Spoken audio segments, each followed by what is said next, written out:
बंधु एवं भक्तिवती प्यारी माता बहने, आज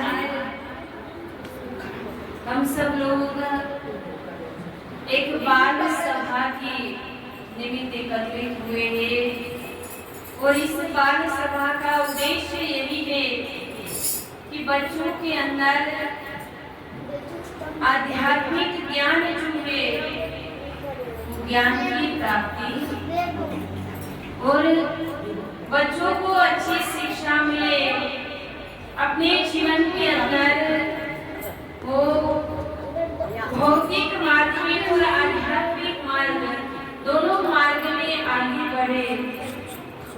क्योंकि आज हमारे भारत की जो संस्कृति है वो कहते हैं कि बच्चे भूल रहे हैं और इसीलिए जरूरी है कि बच्चों को भी हमारे भारत की संस्कृति पता होनी चाहिए। और बच्चों को मैं यही शिक्षा दूंगी कि पढ़ाई में मन लगा करके एकाग्रता से पढ़ाई करें, क्योंकि आपके माता पिता आपके लिए बहुत मेहनत करते हैं, रात दिन एक करके आपको पढ़ाने की कोशिश करते हैं कि बच्चा पढ़ेगा लिखेगा आगे बढ़ेगा और अपने माता पिता का नाम रोशन करेगा। और उस एकाग्रता को प्राप्त करने के लिए ही इस गुरु दरबार के अंदर बाल सभा का आयोजन किया जाता है। क्योंकि जैसे मैं आप लोगों को एक छोटी सी कहानी के द्वारा शिक्षा दूंगी कि एक बार कहते हैं कि स्वामी विवेकानंद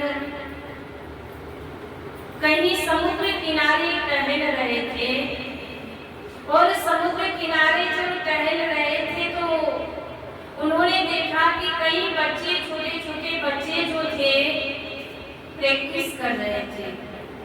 किस चीज की? तो कहा कि एक बच्चा हवा में बॉल को उछालता है और दूसरा उसे बंदूक से निशान बनाता है।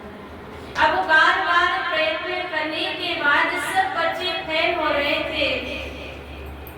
स्वामी विवेकानंद को हंसी आ गई और जब उनको हंसी आई तो बच्चों को लगा कि ये हमारी मजाक बना रहे हैं और इसीलिए बच्चों ने क्या किया कि स्वामी विवेकानंद को कहा कि आप बंदूक लेकर के इसको निशान बनाओ। अब कहते हैं कि स्वामी विवेकानंद ने बंदूक हाथ में दी। एक बच्चे ने गुस्से में इतनी ऊपर बॉल को उछाल दिया और बहुत ऊंचे जब कहते हैं कि बॉल चला गया तो स्वामी विवेकानंद ने शांति से उस बॉल को निशान बना दिया। सब बच्चे कहने लगे कि क्या कभी आपने पहले भी ऐसे प्रैक्टिस की थी? स्वामी विवेकानंद ने कहा नहीं, मैंने कभी अपने जीवन में बंदूक को हाथ लगाया नहीं। मैंने पहली बार इसको छुआ है, आज तक मैंने कभी बंदूक को छुआ नहीं। और स्वामी विवेकानंद ने बच्चों को समझाते हुए कहा कि जब एकाग्रता से अगर कोई काम हम करते हैं तो इसमें सफलता हमें मिलती है। इसलिए बच्चों को मैं यही शिक्षा दूंगी कि एकाग्र मन से पढ़ाई करें, एकाग्र मन से माता पिता की बातों को सुने, अपने माता पिता की बातों को अपने जीवन में अपनाए, उनकी बातों का ध्यान दे, अच्छी जो बातें हैं उन शिक्षाओं को ग्रहण करें।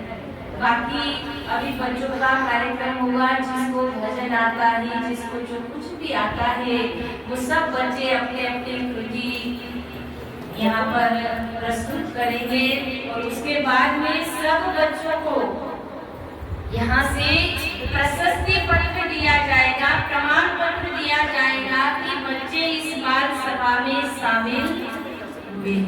और साथ में सब बच्चों को छोटी छोटी गिफ्ट जो बच्चों को काम आए ऐसी दी जाएगी। तो अब पहले बाल सभा का आयोजन करेंगे, बाद में जब समय रहेगा तब कहते हैं कि उसके बाद उनका सत्संग होगा। बोलिए श्री आनंद करुण्य भगवान